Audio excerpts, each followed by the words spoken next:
देखो, घर में वही बंदा अच्छा लगता है जो काम करता है, जो कमाता है, जो घर में पैसे देता है। अच्छा सुनो, कुछ करने को नहीं है ना, तो आज आपको एक नुस्खा बताता हूँ। गौर से सुनो, गौर से इसको देखो। देखो, फारिग रहने से बचो।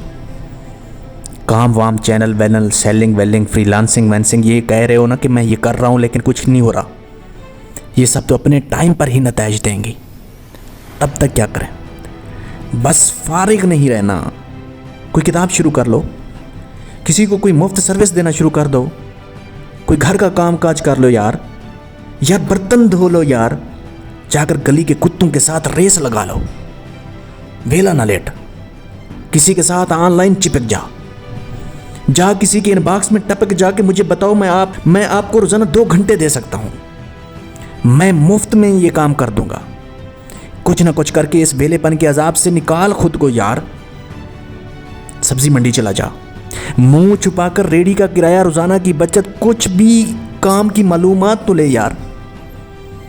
किसी ढाबे पर रोजाना की दिहाड़ी पूछ, अगर वेटरी करनी पड़ जाए तो कर। पता कर कि बस पर कंडक्टर कितने कमा लेता है। मुश्किल है ना, मुश्किल है ना, तो ऑनलाइन रेडी लगा ले किसी चीज की। ना जा फाइवर पर, लोकर लगा कर देख। किसी का ऑनलाइन मुंशी बन जा। अपना स्टेटस क्यों नहीं लगाता कि बंदा बिकने के लिए तैयार है, कौन देगा 1 घंटे के 50-100 रुपए? क्यों नहीं रोज अपनी बोली लगवाता? क्यों रोज खुद को नहीं बेचता? हलचल कर, हाथ पैर मार, दुनिया को अपना आप दिखा कि मसरूफ हो जा कि मैं यहां मौजूद हूं। देखना फिर एक दिन सब नेमतों के दरवाजे खुल जाएंगे, सब कुछ तुम्हारे रास्ते पर होगा, तो मसरूफ हो जाएगा, तो कमाएगा, तुम्हारे पास पैसे होंगे।